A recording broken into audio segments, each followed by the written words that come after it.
दिखा कर खिलाने वाला ससुराल। मैंने घर का सारा काम कर दिया है, अब मुझे बहुत ही जोरों से सर्दी लग रही है, कुछ देर को कमल में बैठकर आराम कर लेती हूँ। रानी ऐसे बोलकर अपने कमरे की तरफ को जा रही होती है कि तभी उसे बाहर से अपना भाई आता हुआ दिखाई दिया। अरे विराट भाई आ रहे, ये कुछ हाथ में सामान लेकर आ रहे हैं।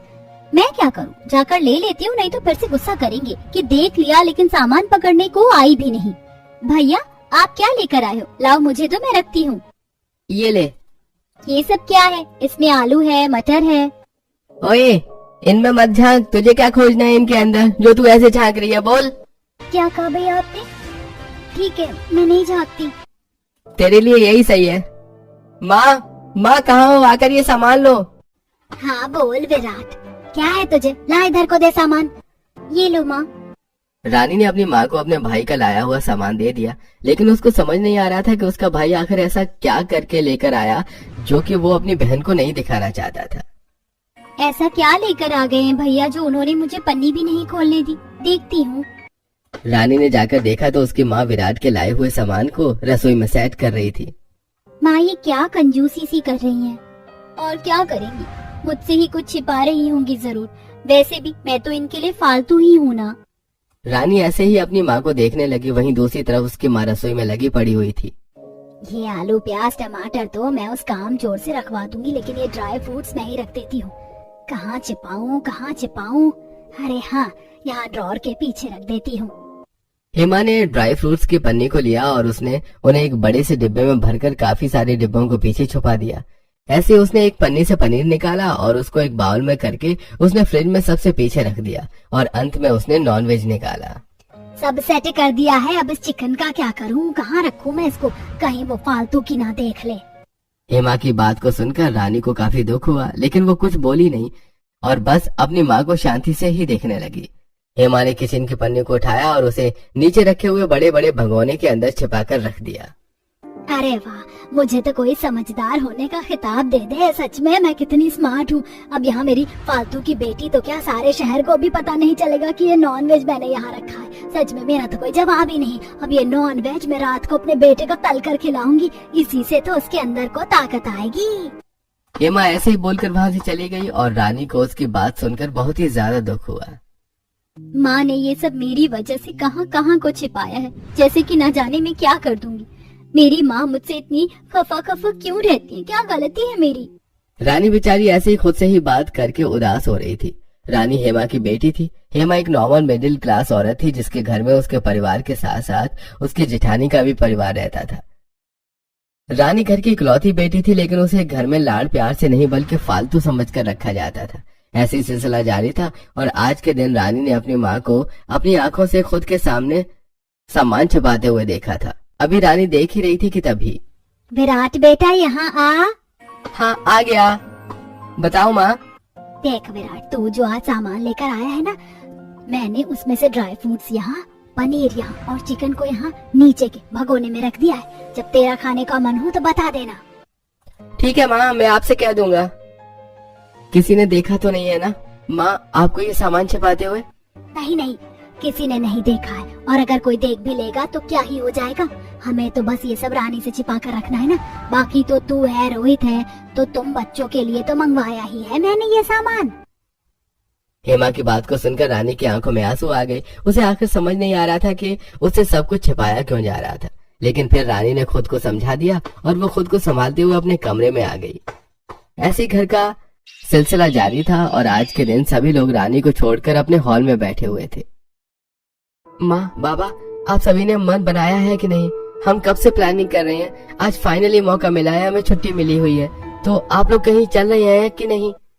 बेटा हमारे जाने की क्या है, मसला हमारा नहीं है। हम तो बस मन बनाएंगे और निकल जाएंगे। मसला तो तेरी चाची का है कि ये अपनी बेटी को कहाँ छोड़ेगी, उसे घर में कैसे रोकेगी। बताओ देवरानी जी। हेमा बहन बता कि क्या करना है, आज हम घूमने जाएंगे या नहीं?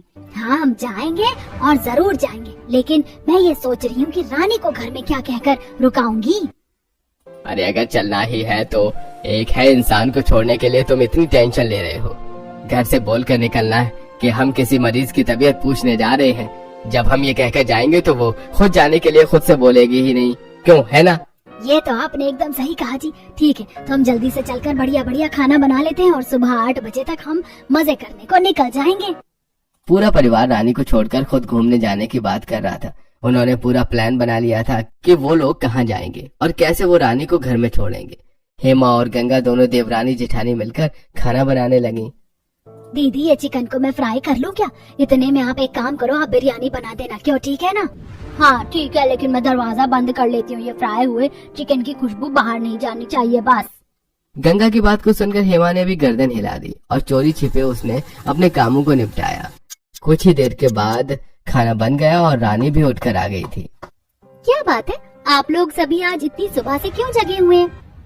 वो रानी, हम लोग ना किसी की खैरियत को जा रहे हैं। तेरे ताया जी के एक मिलने वाले और तेरे बाबा से भी उनकी अच्छी बोल चाल है, तो उनकी ना अचानक से तबीयत खराब हो गई है, इसीलिए हम उनसे मिलने जा रहे हैं। हाँ, और तू ना घर का अच्छे से ख्याल रखना, जब तक मैं आऊँ तू यही होनी चाहिए और सभी काम भी हो जाए। चलिए जी, चलते हैं। हेमा की बात को सुनकर सभी लोग निकल गए। रानी को अपने परिवार पर विश्वास था कि वो उससे झूठ नहीं बोलेंगे। वो भी घर के कामों में ही लग गई और वो तो घर में ही आसानी से रुक गई। वाह महेश जी, मान लिया आपका भी दिमाग तेज है।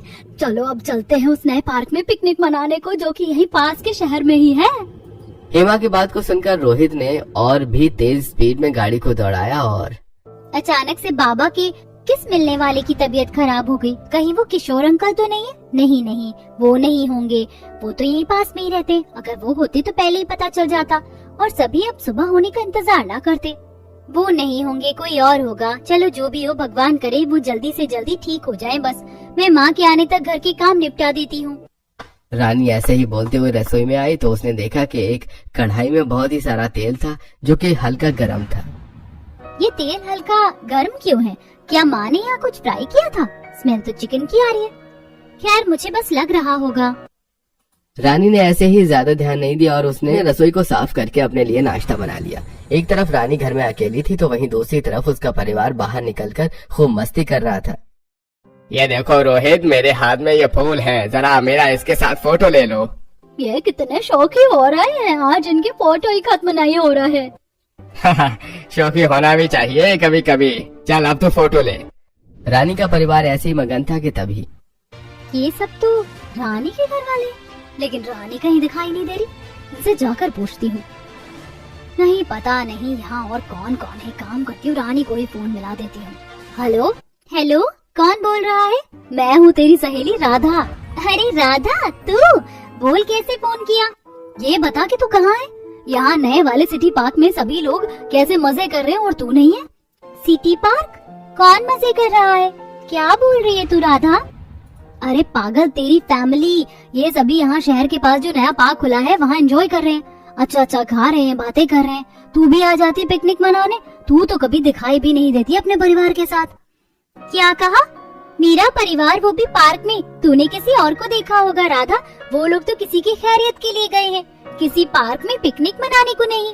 ओ हेलो मैडम, तेरा ही परिवार है और काफी देर से ये लोग यहीं पर हैं। इनफैक्ट अगर ये कहें कि ये लोग हॉस्पिटल से यहाँ आए हैं तो यहाँ तो कोई हॉस्पिटल भी नहीं है। अब तू बता मैडम, तू क्यों नहीं आई?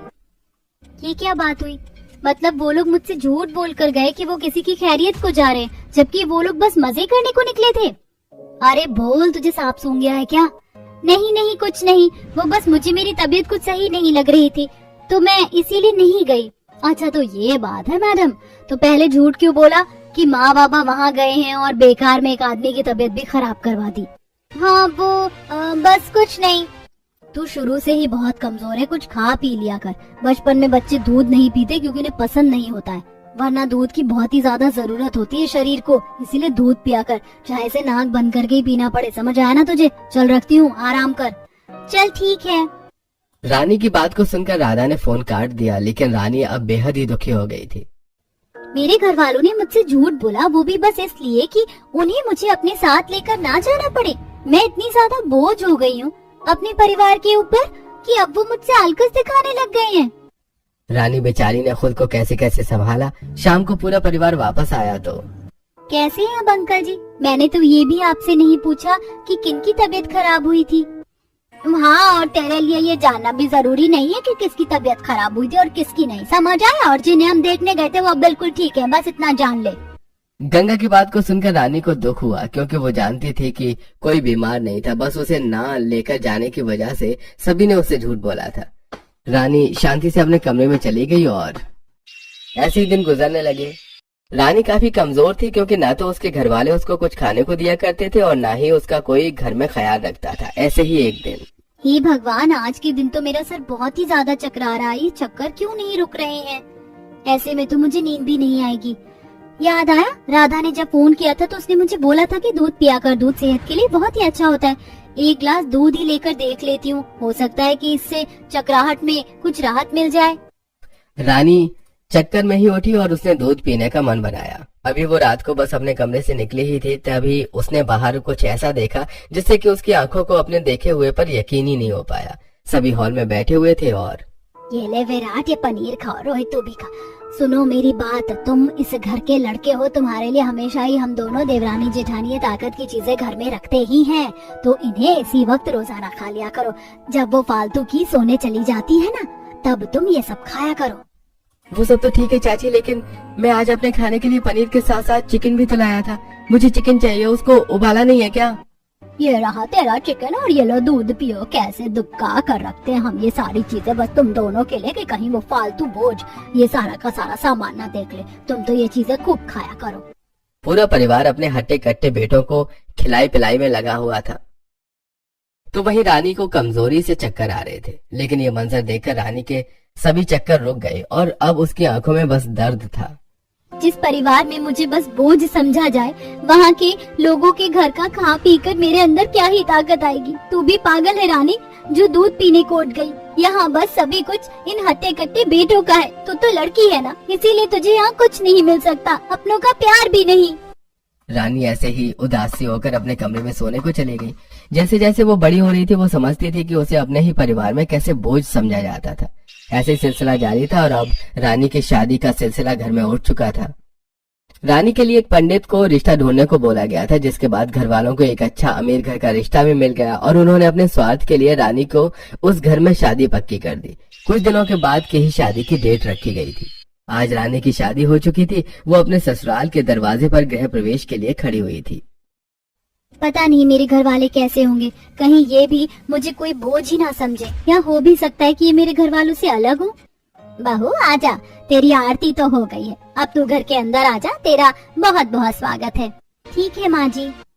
रानी का खूब अच्छे से उसके घर में गृह प्रवेश हुआ और बहू मैं जानती हूँ कि तू थक रही होगी, लेकिन मैं अभी से ये नहीं कहूँगी कि तू अपने कमरे में जा और आराम कर, बल्कि मैं तुझसे ये बोलूंगी कि तू यहाँ बैठ। कितनी देर से तू खड़ी हुई है, तो तू यहाँ बैठ, मैं तेरे लिए खाना मंगवा रही हूँ। पहले कुछ खाना पीना, उसके बाद कमरे में जाना। नहीं नहीं माँ जी, मुझे भूख नहीं लगी है, आप परेशान नहीं होइए, मैं कुछ नहीं खाऊंगी।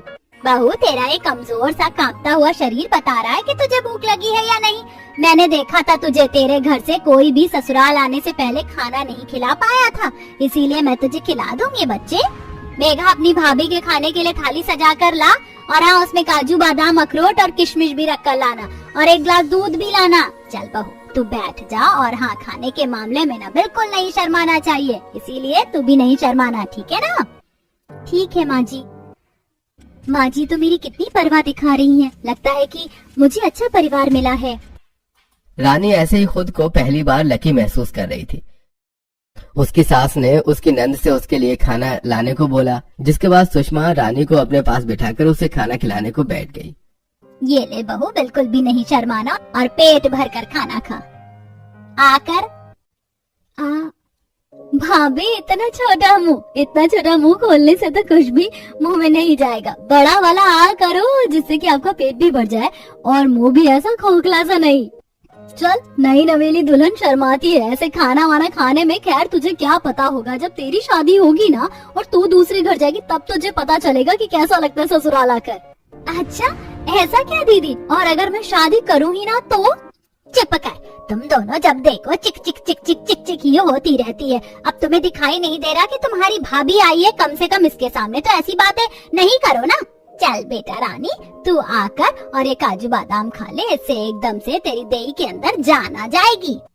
सुषमा ने जैसे ही रानी को काजू किशमिश खिलाए तो उसकी आंखें बंद हो गईं और क्या हुआ बेटा, अच्छे नहीं लगे क्या काजू किशमिश? दूसरे मंगवाऊं क्या? नहीं माँ जी, ये अच्छे नहीं, ये तो बहुत ही ज्यादा अच्छे हैं। सच में ऐसी चीज तो मैंने आज तक नहीं खाई है। आज तक नहीं खाई? क्या मतलब बेटा? लगता है कि मैंने कुछ गलत बोल दिया। अरे नहीं नहीं माँ जी, मेरा मतलब ये है कि ये वाले बहुत अच्छे हैं। हमारे घर ऐसी क्वालिटी के नहीं आया करते थे काजू किशमिश। हो अच्छा अच्छा, कोई बात नहीं बहू, अब यहाँ तो तुझे यही सब खाने को मिलेगा। चल अब तो काफी थकी हुई लग रही है, तो तू जाकर आराम कर ले। बाकी की बातें और रस्में हम लोग कल करेंगे। सुषमा की बात को सुनकर रानी अपने कमरे में चली गई, लेकिन रानी की कमजोर सी हालत और उसकी बातों से परिवार वालों को उससे मिलकर काफी अजीब लगा था। बहू कुछ ज्यादा ही कमजोर नहीं लग रही थी? हाँ माँ, सही कहा आपने, वो काफी कमजोर लग रही थी। और साथ ही आपने ड्राई फ्रूट्स पर उनका रिएक्शन देखा ना, इतना तो मिडिल क्लास घर से आई भी नहीं है वो, जितना कि उनको देखने से लगता है। देखिए, आजकल के दौर में भी जहाँ दुनिया इतने आगे को जा रही है, जमाने की सोच बहुत बहुत ज्यादा खराब भी है, जो आज भी यही सोच सकते हैं कि लड़कियां लड़कों से कम होती हैं। और बहू का घर बार हम लोगों को ऐसा ही लगा था, जहाँ बेटियों को बस बोझ समझा जाता है। बाबा, आपने ये तो एकदम सही कहा।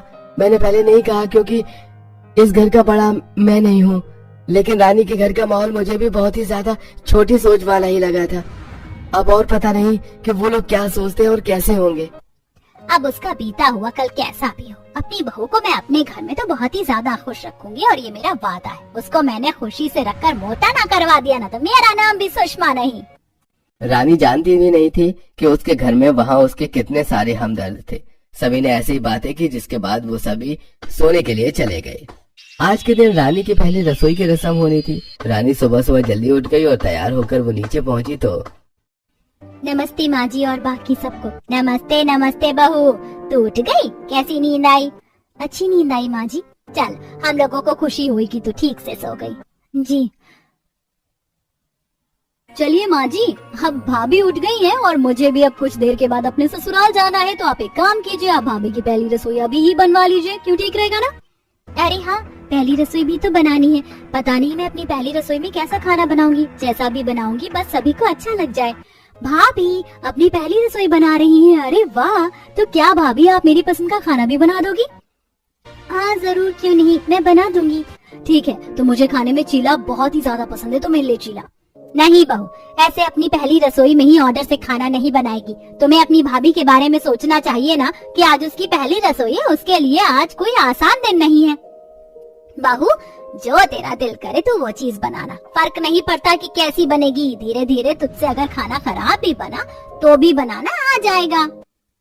सुषमा की बात को सुनकर रानी को बहुत ही ज्यादा हल्कापन सा महसूस हुआ और वो खुशी खुशी अपने नंद के साथ खाना बनाने को गई। दीदी, घर वालों को क्या खाना पसंद है आप मुझे बता दीजिए, मैं वही चीज बना दूंगी। हमारे घर में सभी को शाही पनीर खाना बड़ा ही पसंद है, और अब जब तुम अपनी पहली रसोई बना ही रही हो तो ऐसी तो बननी ही चाहिए, जिससे कि सभी का मन खुश हो जाए। तो तुम शाही पनीर ही बनाओ, कैसे बनाना ये मैं बता दूंगी। मेघा की बात सुनकर रानी बस मुस्कुरा दी, जिसके बाद मेघा ने उसको बताना शुरू किया और रानी सभी कुछ बनाने लगी। कुछ ही देर के बाद रानी का खाना बनकर तैयार हो गया और उसने उसे टेबल पर लगा दिया। सभी लोग खाना खाने को आने लगे थे। क्या बात है, शाही पनीर! ओहो, लाओ भाई, आज तो बहुत सारा खाना खाया जाएगा, मजा ही आ जाएगा आज तो खाना खाने में। माँ बाबा, रानी सभी चीजें बहुत ही ज्यादा अच्छे से बना रही थी। मुझे नहीं लगा था कि ये सब कुछ इतने अच्छे से बना लेगी। सच में आज तो रानी ने अपनी कला को आखिर दिखा ही दिया। बहुत ही बढ़िया रानी, चलो खाते हैं। नहीं अभी नहीं, ऐसे कैसे हम लोग खा सकते हैं कि बहू बस ऐसे ही खड़ी हुई है और हम लोग इसको खा लें? बोलो। ओहो, तो अब सास बहू का प्यार नजर आएगा। और नहीं तो क्या, मैं अपनी बहू से बेटी से भी ज्यादा प्यार करती हूँ। बहू तू बैठ, तू हम सभी के साथ खाएगी। ऐसे नहीं कि पहले सभी खाएंगे फिर बहू खाएगी, समझ आया? बैठ जाओ रानी, ऐसी सास भी सभी को नहीं मिलती है। सभी का दिल सुषमा जैसा नहीं होता ना। आजा बहू। सुषमा ने रानी को अपने पास बिठाया, जिसके बाद उसने उसकी प्लेट में सभी से पहले खाना परोसा और सभी का खाना शुरू करने से पहले उसने उसके मुंह में खाने का निवाला दिया। माँ जी, अब आप लोग भी तो खाइए, मैंने चख लिया। बता तो दे कि कैसा बना है। वैसे तो अच्छा ही बना होगा तूने जो बनाया है। रानी को अपने परिवार में बहुत ही ज्यादा अच्छा लग रहा था। उसने खुशी खुशी खाना खाया, जिसके बाद सभी ने उसकी बहुत ज्यादा तारीफ की। रानी की जिंदगी उसके मायके के मुकाबले ससुराल में एकदम बदल चुकी थी। सभी लोग उसे वहाँ प्यार करते थे और जैसे रानी से मायके में हर एक चीज को छिपाया जाता था, वैसे ही ससुराल में ऐसा कुछ नहीं था। ससुराल में उसको हर एक चीज को दिखाया जाता था और ससुराल में उसे वो प्यार मिल रहा था जिसके वो हकदार थी। ऐसे सिलसिला जारी था और आज के दिन पूरे परिवार का बाहर घूमने जाने का मन था। माँ बाबा चलिए, बहुत ही दिन हो गए हैं, आज मेरे काम की छुट्टी भी है तो चलिए घूमने को चलते हैं। घूमने जाना है, लेकिन कहाँ? ये तो आप ही बता सकते हैं कि हमें कहाँ घूमने जाना चाहिए। बहू से पूछते हैं कि हमें कहाँ जाना चाहिए।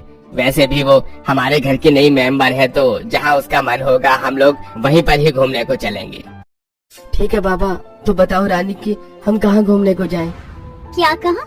मैं बताऊं? लेकिन भाभी बाहर घूमना किसको बुरा लगता है, बता दो ना कहाँ जाने का मन है, मजा आएगा।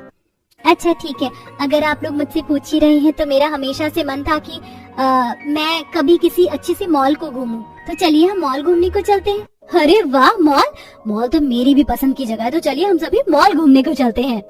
तो ठीक है, सभी तैयार हो जाओ, हम सभी 1 घंटे में निकल रहे हैं। अनुज की बात को सुनकर सभी लोग तैयार होने को चले गए। कुछ ही देर के बाद वो तैयार होकर आ गए, जिसके बाद वो सभी मॉल घूमने को निकले। और अरे वाह, ये मॉल कितना बड़ा है, कितना अच्छा लग रहा है ये नजारा देखने में। भाभी आप तो ऐसे बात कर रही हैं जैसे कि आपने मॉल पहली बार देखा है। समझो कि पहली बार ही देखा है। बहू अगर कोई चीज अच्छी लगे ना तो बता देना, मैं दिलवा दूंगी। अच्छा माँ जी। भाभी चलो ना इस मॉल को साथ साथ घूमते हैं, सब कुछ कितना ज्यादा अच्छा लग रहा है। दोनों नंद भाभी ने साथ साथ मॉल को घूमा और चीजें उन्हें अच्छी लगी वो तो उन्होंने खरीद भी ली। रानी की जिंदगी के ये अभी तक के सबसे अच्छे पल थे। ऐसी सिलसिला जारी था और आज के दिन रानी का जन्मदिन था, जिसका रानी को खुद को ही ध्यान नहीं था। वो सुबह को नॉर्मल ही उठी और उसने देखा कि उसकी नंद मेघा आई हुई थी। उठ गई भाभी जी, हो गई नींद पूरी? हाँ ननद जी, ये बताइए कि आपका कैसे आना हुआ? कुछ नहीं, वो तो एक सरप्राइज है। मेघा ने रानी को नहीं बताया। कुछ ही देर के बाद पूरा परिवार रानी को तैयार करके अपनी गाड़ी में लेकर निकल आया। आज कैसे सभी का मन बन गया बाहर घूमने का, ना कोई बात हुई ना ही कुछ। और हम लोग जा कहाँ रहे हैं? भाभी जी बस बैठी रहिए, अभी कुछ देर के बाद ही आपको पता चल जाएगा कि हम लोग आखिर जा कहाँ रहे हैं। रानी बस कंफ्यूज सी बैठी हुई थी। कुछ ही देर के बाद वो सभी एक बहुत ही बड़े और आलीशान कैफे के पास जाकर रुक गई, जहाँ पर अरे वाह, कितना बड़ा और अच्छा कैफे है, हम यहाँ जा रहे हैं। हाँ हम सब यही जा रहे हैं, अब आओ भाभी। मेघा ऐसे बोलकर रानी को कैफे के अंदर ले आई, जिसके बाद वो उसे ऊपर की मंजिल पर ले गई, जहाँ जाते ही रानी की आंखें फट गईं। रानी के जन्मदिन के लिए उसके परिवार वालों ने उस कैफे को रेंट पर लिया था और उन्होंने उस जगह को खास रानी के लिए सजवाया। उन्होंने वहाँ फूलों से रानी का नाम और उसका जन्मदिन लिखाया हुआ था और वहाँ उसके जन्म की तारीख भी थी। ये सब हैप्पी बर्थडे। ये सब मेरे लिए? क्या सच में आप सभी ने इंतजाम मेरे लिए करवाए हैं? और नहीं तो क्या, यहाँ सारी खाने की तुम्हारी पसंद की चीजें हैं। साथ ही हम लोगों ने ये जगह भी तुम्हारी पसंद के हिसाब से ही रेंट की है। शादी के बाद का पहला जन्मदिन तुम्हारे लिए यादगार रहने वाला है रानी। रानी अनुज की बात को सुनकर इमोशनल हो गई। सुषमा ने उसे पकड़ा और उसको अपने साथ टेबल पर बिठाया। आसपास खूब वेटर खड़े हुए थे, जिन्होंने रानी का केक लाकर रखा और रानी ने केक को काटा। आज तक कभी किसी ने मेरा जन्मदिन नहीं मनाया। सच में आज मुझे लग रहा है कि मैं भी कुछ हूँ किसी के लिए। सच में शुक्रिया माँ जी और बाकी सब। बहू तो कुछ नहीं, बहुत कुछ है हम सभी के लिए। तू हमारे घर की लक्ष्मी है। चल अब तू ये केक खा। सभी ने खुशी खुशी केक को काटा और एक दूसरे को खिलाया, जिसके बाद उन्होंने रानी की पसंद के भी पकवान खाए और कुछ इस तरह से खुशी खुशी रानी का ससुराल का पहला जन्मदिन गुजरा। अब रानी की जिंदगी में खुशियां ही खुशियां भर चुकी थी और वो बहुत ही ज्यादा खुश रहती थी।